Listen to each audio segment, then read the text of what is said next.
nganga monene. Oazo préparer biso pour l'exode. Aussi ton commis déjà.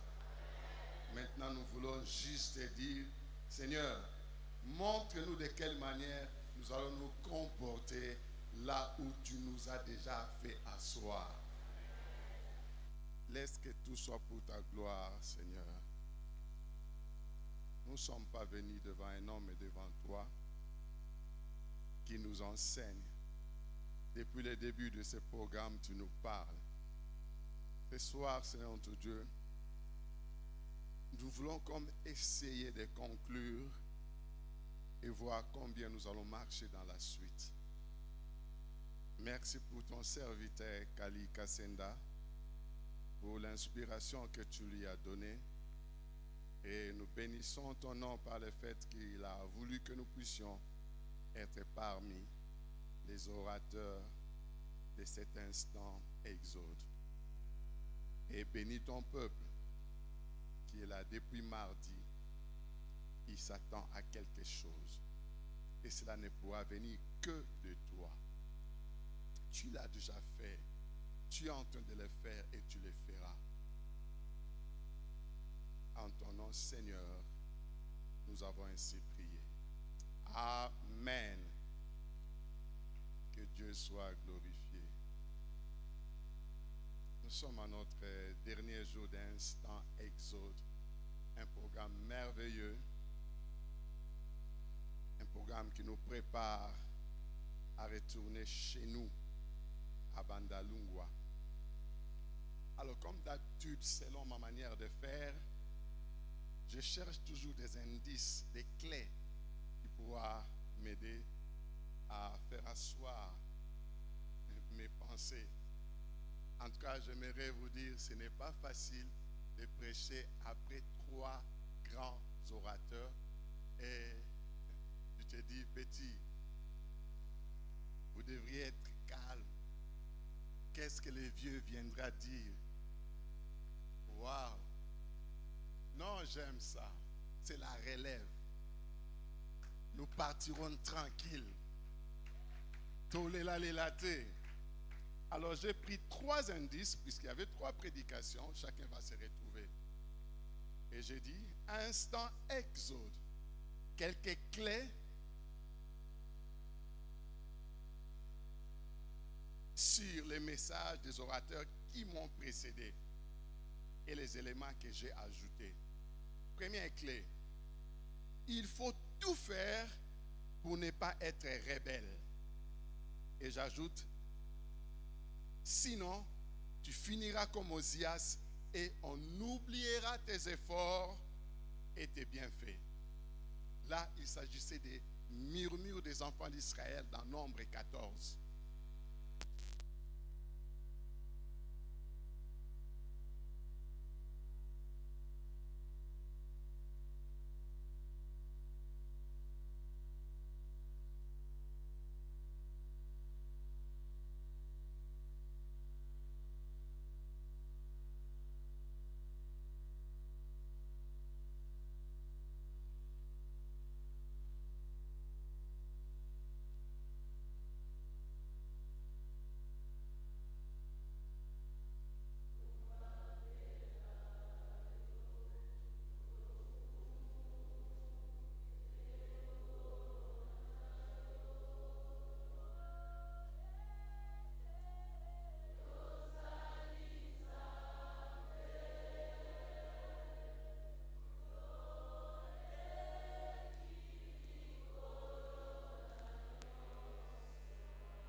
Merci Seigneur, à toi soit toute la gloire.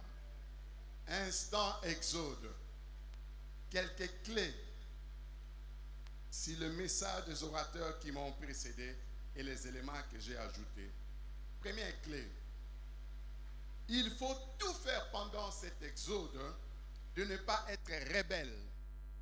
Sinon tu finiras comme Osias et on oubliera tes efforts et tes bienfaits. Là, il s'agit de ceux qui ont murmuré dans les déserts. Deuxième clé, Dieu sait voir. Il ne voit pas comme les humains. Il sait entendre même les silences de nos cœurs. Et là, j'ajoute, ta délivrance viendra de la manière dont tu vas crier le suppliant pour te pardonner. Il s'agissait d'Exode 3, 7 à 8. Troisième clé, là c'était clair. Là où tu es, ce n'est pas chez toi. Ah, dis à ton voisin, là où tu es, ce n'est pas chez toi. Là où tu es, ce n'est pas chez toi. Et j'ajoute, change tes attitudes pour que tu entres là où Dieu t'a destiné. Il s'agissait d'Exode, chapitre 1er, le verset 6 à 21. Et c'est là où j'ai compris que Dieu est en train de préparer quelqu'un à faire vraiment ces mouvements, ces déplacements et cette sortie. Et ce soir, pendant que le pasteur John avait donné les passages, je ne sais pas si vous l'avez retenu, 1 Corinthiens 10, 1 à 14, pendant qu'il conduisait la prière, ah là, j'ai dit oui, il est vraiment entré dans l'essentiel de mon message. Et j'ai pris cette clé, être agréable à Dieu, sinon tu périras. Cet exode, c'est sur le plan spirituel. J'aimerais ce soir nous ramener pied à terre et parler des choses pratiques. Qu'est-ce que je dirais par les choses pratiques? Des choses que la Bible nous dit. Comment se comporter dans la maison de Dieu. On ne peut pas rester dans le spirituel, dans le surnaturel. C'était tellement fort qu'on ne peut pas rester là. Descendons un peu. Maintenant, parlons face à face de quelle manière nous allons nous comporter quand nous allons nous asseoir à Kisangani. Et c'est ça l'essentiel. Et déjà, le pasteur John l'a touché. Et quand Gamaliel est venu encore ajouter 1 Pierre 2, 9, nous sommes une race, une autre race, nous sommes différents. Et pendant le désert, pendant leur exode, il y a eu des gens qui ont murmuré, il y a eu des gens qui se sont commis à l'impudicité, il y a eu beaucoup de choses et Dieu les a fait périr. Mais toi, tu es distingué. Tu dois être agréable aux yeux de Dieu pour que tu arrives et t'installer là où Dieu t'a destiné. Sinon, ça sera une perte. Instant exode, vous m'invoquerez et vous partirez. Jérémie 29, 12. Vous m'invoquerez et vous partirez. Vous me prierez et je vous exaucerai. Nous allons lire ce passage biblique qui va nous aider à parler entre nous face à face et à comprendre que quand on fait l'exode, on ne peut pas rester seulement sur ce qui est spirituel, mais on doit descendre momentanément sur terre et qu'on comprenne les réalités de ce qui nous environne. Nous sommes dans 2 Chroniques, chapitre 26. C'est tous les chapitres, le verset 1 à 23. Mais, pour raison de notre programme et le temps, je prendrai juste des versets pour te faire comprendre. 2 Chroniques 26. Premier verset. Tout le peuple de Juda prit Osias. Retenez, là où j'insisterai, ils ont pris Osias, âgé de 16 ans, un adolescent, et l'établit roi à la place de son père Amathia. Osias rebâtit Elot et la fit entrer sous la puissance de Juda, après que le roi fut couché couché avec ses pères. Verset 3. Osias avait 16 ans lorsqu'il devint roi et il régna 52 ans à Jérusalem. Sa mère s'appelait Jécolia de Jérusalem. Verset 4. Il fit ce qui est droit aux yeux de Dieu, entièrement comme avait fait Amathia son père. Verset 5. Osias s'appliqua à rechercher Dieu pendant la vie de Zacharie, qui avait l'intelligence des visions de Dieu, et dans les temps où il rechercha l'Éternel, Dieu le fit prospérer. Alléluia. Je vous épargne, je prends maintenant le verset 16.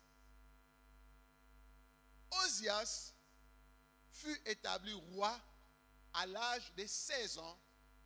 Il régna pendant 52 ans et dans la présence de Zacharie, le sacrificateur, Osias cherchait l'Éternel qui l'avait fait asseoir comme il fallait et lui a rendu prospère. Mais écoutez le verset 16. Mais lorsqu'il fut puissant, son cœur s'éleva pour les perdre. Il pécha contre l'Éternel, son Dieu. Il entra dans le temple de l'Éternel pour brûler des parfums sur l'autel des parfums. Verset 21. Vous continuez à lire à la maison et vous allez comprendre toute l'histoire. Le roi Osias fut lépreux jusqu'au jour de sa mort, et il demeura dans une maison écartée comme lépreux, car il fut exclu de la maison de l'Éternel et de Jotham. Et Jotham, son fils, était à la tête de la maison du roi et jugeait le peuple. Le reste des actions d'Osias, le premier et le deuxième, a été écrit par Ésaïe, fils d'Amoth. Osias se coucha avec ses pères et on l'enterra avec ses pères dans les champs de la sépulture du roi, car on disait, il est lépreux. Et Jotham, son fils, régna à sa place. Alléluia. Quand vous commencez quelque chose, il serait avantageux de bien le terminer aussi. Nous sommes en train de sortir. Tu te diras, moi je suis là depuis 8 mois. Mais est-ce que les attitudes cachées de ton cœur est ce que Dieu approuve? Osias était là. Il y a quelqu'un qui veillait sur lui. Mais dès l'instant où cette personne n'était plus à ses côtés, Osias a démontré ce qu'il était réellement au fond de lui. Et c'est souvent comme ça que nous sommes. J'anticipe. Quand le leader est là, il y a un grand engouement tout autour de lui. Mais quand il n'est pas là, c'est là où on sait voir qui est qui réellement. Osias nous le montre. Le verset 16 dit, mais lorsqu'il fut puissant, son cœur s'éleva pour les perdre. Et ce que je ne comprends pas, pourquoi Osias, durant 52 ans, il n'a pas pu enlever les hauts lieux qui existaient dans Juda. Est-ce qu'il avait un secret caché? Puisque les gens continuaient à aller adorer des faux dieux pendant son règne. Mais lui, comme il était en face de Zacharie, il caché certaines choses. Tu es déjà sorti. Tu es déjà arrivé. Mais quelles sont les attitudes qui sont cachées dans ton cœur?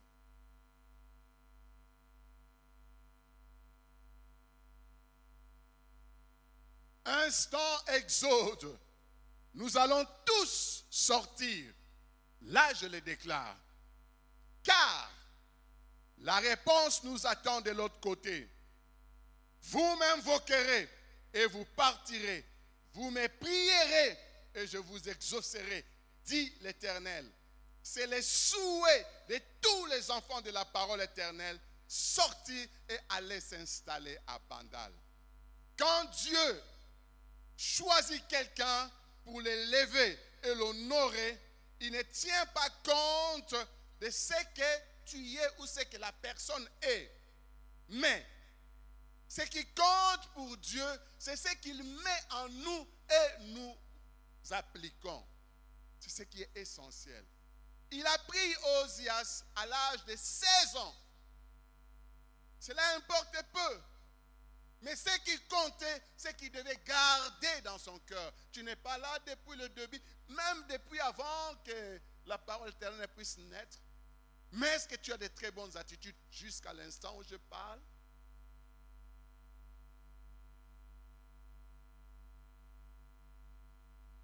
Tu dois retenir que chaque exode a des conditions.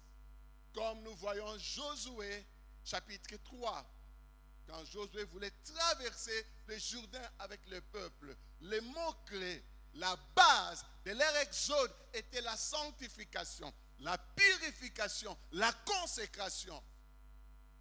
Josué 3, 5. Il dit au peuple d'Israël, sanctifiez-vous. Demain, l'Éternel fera des miracles. Alléluia. Parole éternelle, sanctifiez-vous. Consacrez-vous. Purifiez-vous, car demain vous vivrez des choses surnaturelles que vous n'avez pas encore vues pendant que vous êtes en train de sortir. Purifiez-vous, sanctifiez-vous, consacrez-vous.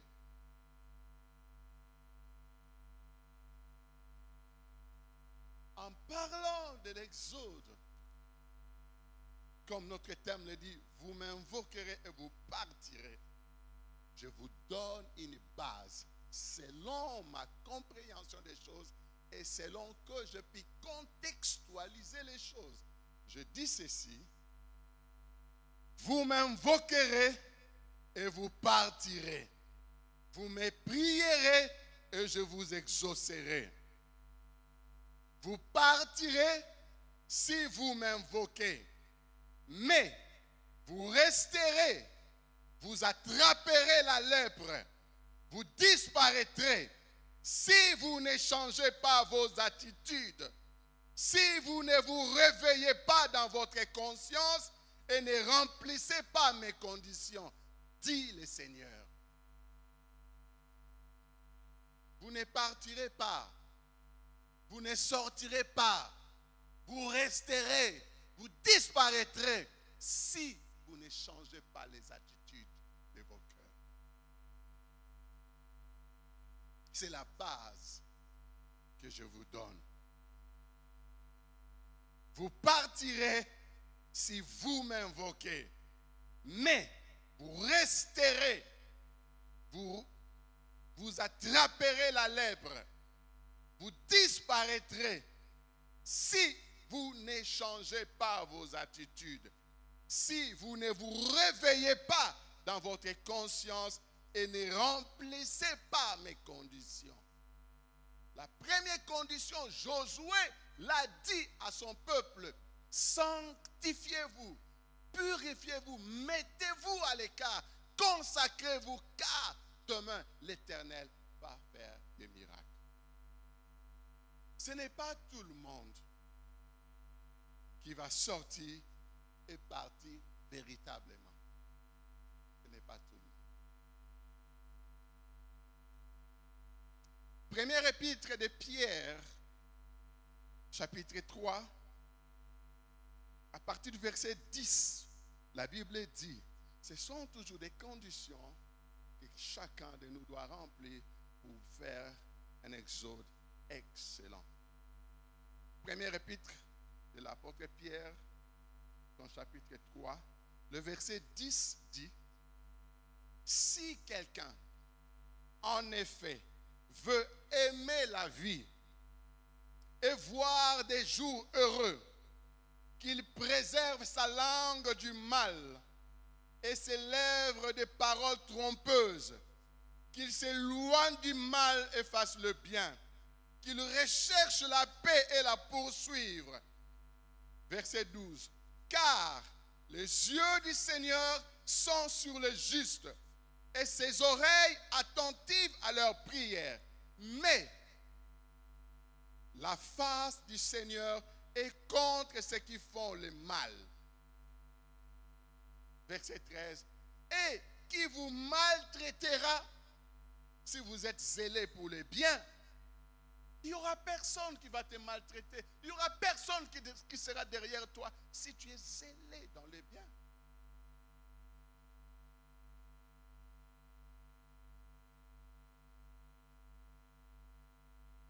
Il y a un passage qui me monte à l'esprit.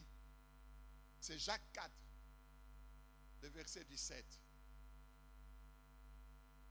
Jacques 4, 17. Tout celui qui sait faire ce qui est bien et ne le fait plus commet un péché. Tu as bien commencé. Est-ce que tu vas bien finir? Est-ce que tu vas toujours continuer à faire ce qui est bien? Est-ce que tu appliqueras ton cœur à ce qui est normal aux yeux de Dieu? Est-ce qu'on ne va pas te rechercher, on ne te verra pas? Est-ce que tu ne vas pas disparaître? C'est le bien que tu feras qui va te mettre à l'écart, à l'abri de ce qui peut amener à la mort. C'est le bien que tu vas faire. Jusqu'à quand continueras-tu à être comme une brouette qu'on doit toujours soulever pour déplacer? Jusqu'à quand chercheras-tu à avoir des policiers devant toi pour que tu puisses accomplir l'œuvre de Dieu? Jusqu'à quand continueras-tu à être là quand le pasteur est là?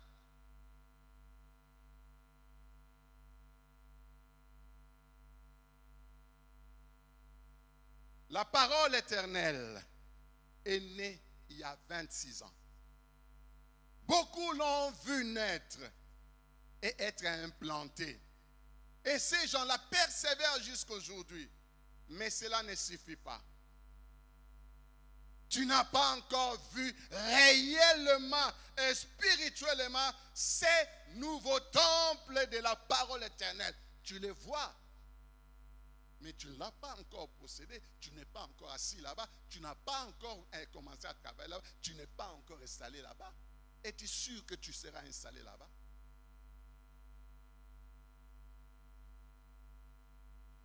Tu n'es pas encore entré là pour t'installer et commencer à travailler ou célébrer le Seigneur. Tout peut arriver avant que tu te lances sur cette course spirituelle. Tout peut arriver. Un jour, et le pasteur l'avait dit au réunion des ouvriers, cette rivière ici-là, sur le plan spirituel, va devenir des océans fois 2 pour certaines personnes. Vous ferez les contours, mais ça va vous rattraper. C'est maintenant, aujourd'hui, que tu dois décider de changer. C'est maintenant. Sinon, tu vas disparaître. Et ça ne sera pas la faute du pasteur, la faute des responsables, la faute de l'église. Ça sera ta faute à toi. On nous a convoqués pour faire l'instant exode. Chacun devait avoir des choses à présenter à l'Éternel pour qu'il prépare son mouvement, son déplacement, sa sortie. Est-ce que c'est chez toi? Non. Tu vas rester là où ce n'est pas chez toi. Hein? Change tes attitudes.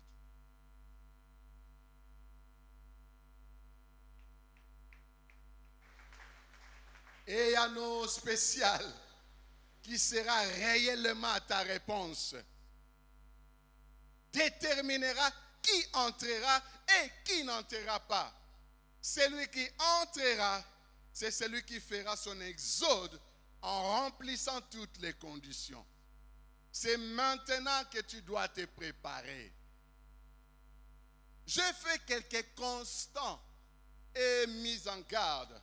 Très souvent, ce sont des choses que nous échappons, mais qui sont en nous. J'ai dit, tu es zélé pour l'œuvre de Dieu. Tu es là depuis le début.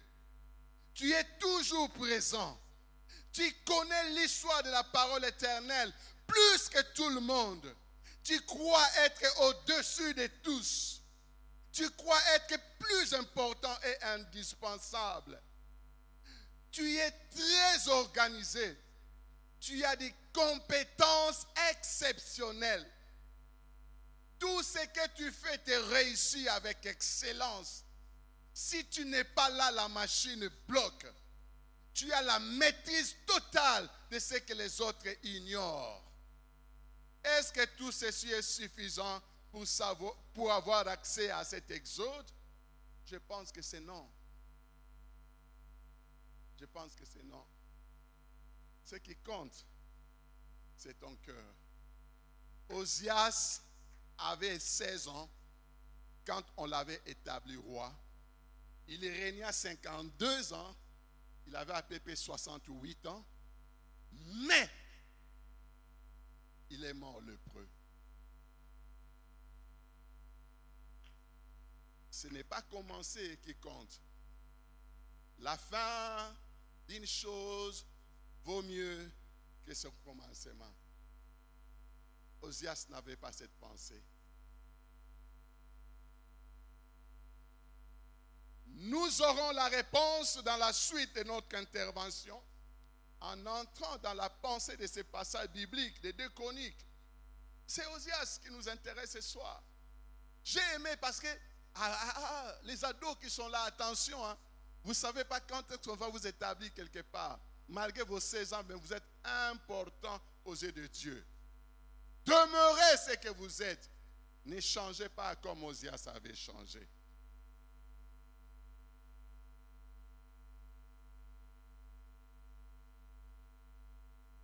Comme je suis en train de courir, et, je sais pas, c'est pas facile. On va arrêter.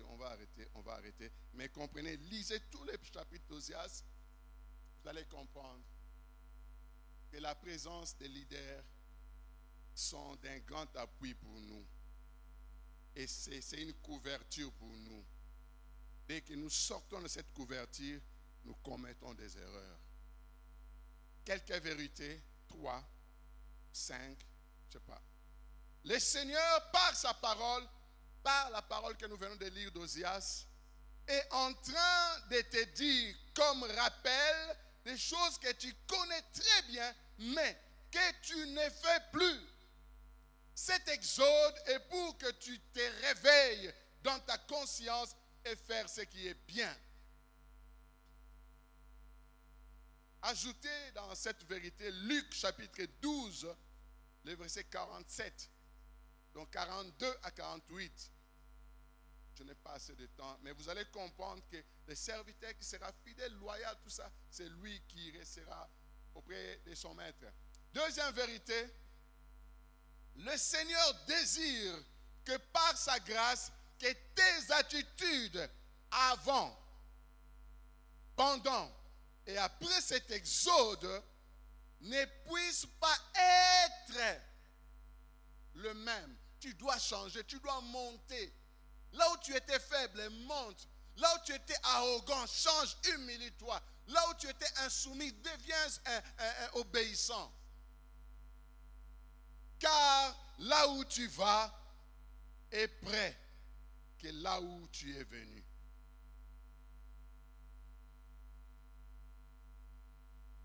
Là où tu vas est près de là où tu es venu. Parce que c'est demain, après-demain tu vas arriver. Mais tu es venu d'où?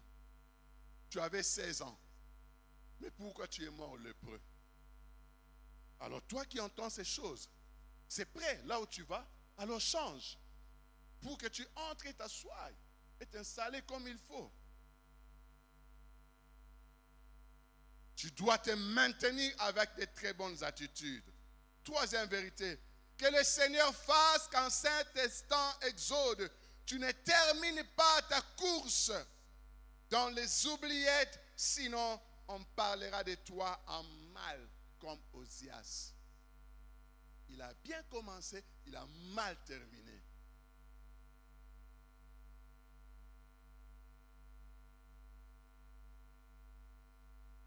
Mon objectif et but, j'ai d'abord posé la question, est-ce que c'est vraiment important d'organiser de tels moments d'intense prière et de penser juste parce que nous voulons rentrer chez nous? Voici les réponses. Voici les réponses. Premièrement, c'est très important parce que nous ne sommes pas venus ici comme esclaves. Nous avions un chez nous. Nous étions comme en pèlerinage. Car il y a un temps pour tout. Il y a un temps pour tout. Voilà pourquoi on vous prépare pour rentrer. Nous ne sommes pas venus ici comme esclaves. Nous ne sommes pas venus ici pour rester. Deuxième vérité et objectif. Lors d'un voyage par avion, il y a très souvent des paramètres que nous ne maîtrisons pas. Seul le pilote et son équipage peuvent savoir qu'est-ce qu'il faut aider pour que le peuple, les clients, tous ceux qui sont là, fassent un bon voyage. Et c'est ce que nous sommes en train de faire. Troisièmement, c'est aussi pour nous l'occasion de vous préparer à savoir que les choses ne seront plus les mêmes. L'environnement va totalement changer. Les tâches vont se multiplier.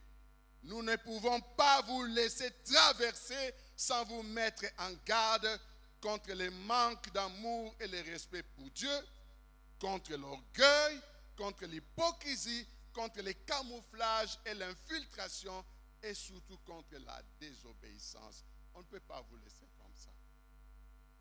Quatrième objectif, la lèpre est devant toi si tu ne changes pas.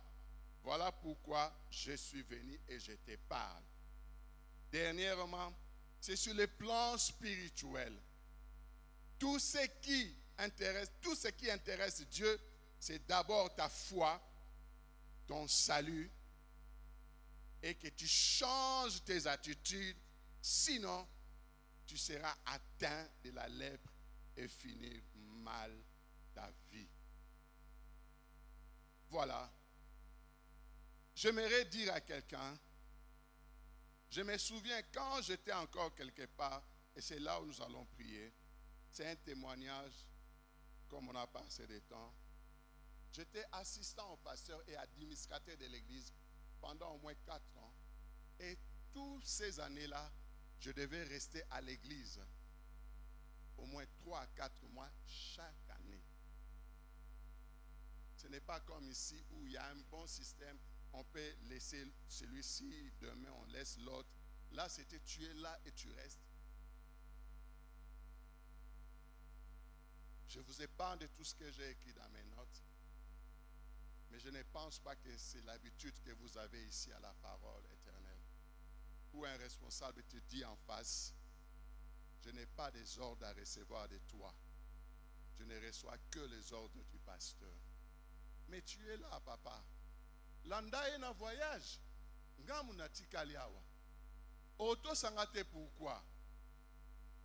Une fois, les pasteurs voulaient encore partir. Ah, lui, c'était l'habitude. Vous êtes là du haut de la chair.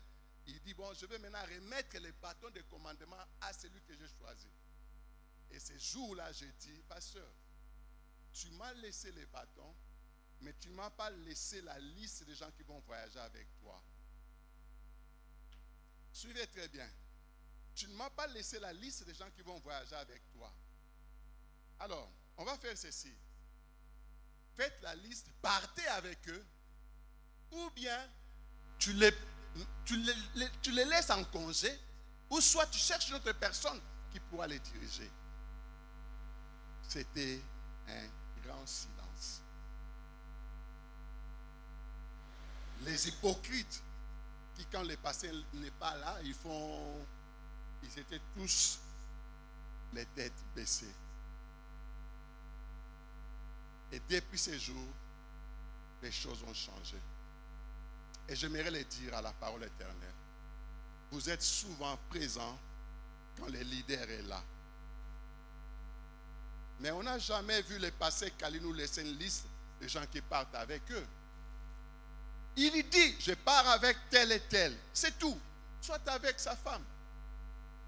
Mais quand il arrive que vous aussi vous voyagez avec eux, mais sans que nous puissions le savoir, que ces habitudes-là restent ici à GB. Que cela ne traverse pas à Bandal.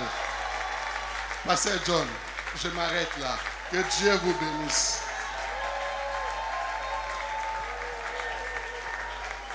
Alléluia. Est-ce qu'on peut bien acclamer pour le Seigneur?